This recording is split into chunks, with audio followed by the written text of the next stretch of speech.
தமிழ்நாடு அரசு அண்மையில ஒரு அரசாணை பிறப்பிச்சிருந்தாங்க.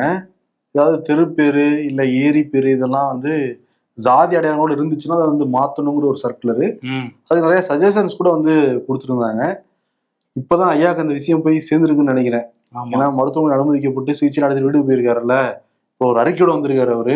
ஓகே, தமிழ்நாடு அரசு அவசரப்பட வேண்டாம் அப்படின்னு சொல்றாரு. இந்த அரசாணையை கைவிடுங்கன்றாரா இப்போதைக்கு? ஏன்னா இதை வச்சு பலரோட பொழப்பு இருக்கு. மண்டல்லி போட்டாதங்கயான்னு ஐயாவோட அறிக்கையில எங்கேயுமே கிடையாது.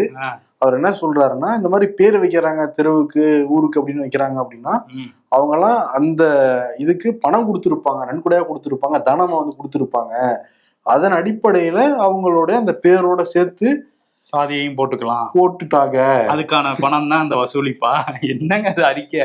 அதாவது இப்ப வேற ஏதாவது சாதி கட்சியில இருந்து சொல்லியிருந்தா பரவாயில்ல. ஐயா தமிழ்நாட்டு மக்களுக்காக சாதி எல்லாம் பார்க்காம ஒரு கட்சி நடத்திக்கிட்டு இருக்கு. சமூக நீதி கட்சி சமூக நீதி கட்சி நடத்திக்கிட்டு அவர் சொல்றதுதான் எனக்கு அதிர்ச்சியா இருக்கு. வேற யாராவது சொல்லியிருந்தா கூட நம்ம வந்து யோசிச்சிருக்கலாம். ஐயா வந்து ஒரு நடுநிலையான ஒரு மனிதர், எப்படி வாழ்றவர், அவரு போய் இப்படி ஒரு அறிக்கையை விட்டுருக்காரு. புண்படுத்திட்டாரு. ஸ்டாலினோட மனசு புண்பட்டு இருக்கும். ஆமா, ஏற்கனவே மனசு புண்பட்டு இருக்கும். நம்ம கட்சிங்கிறது ஒரு சமூக நீதி கட்சி நடத்திக்கிட்டு இருக்கோம், ஐயா என்ன இப்படி விட்டுருக்காரு அப்படின்னு அவரே கோவப்பட்டிருப்பாரு. விடலையே அதுக்கு அறிக்கை. ஆமா, எதிர் அறிக்கை வரும்னு நினைக்கிறேன். ஆனா அதுக்குள்ள இந்த ஜிடி நாயுடு அதுவே எப்படி முட்டு கொடுக்கறதுன்னு தெரியாம கொடுத்துக்கிட்டு இருக்கிறாங்க. நாயுடு விட்டுட்டு எப்படிங்க பண்ண முடியும் அப்படின்னு சொல்லிட்டு ஒரு இது சொல்லிட்டு இருக்காங்க. தங்கம் தன் கூட சொன்னாரு, ஜிடின்னு வச்சா நல்லா இருக்காது அப்படின்னு. கோபால்சாமி துரைசாமின்னு வைக்கலான்னு சஜஷன் கொடுக்குறாங்க. ஏன்னா இங்க இந்த ஜிஎன் ஷெட்டி ரோட்லாம் கோபதி நாராயண சாலைன்னு மாத்திட்டாங்க. ஷெட்டியை தூக்கிட்டாங்க. நாயுடுவை தூக்குனா அவங்களுக்கு என்ன பிரச்சனை?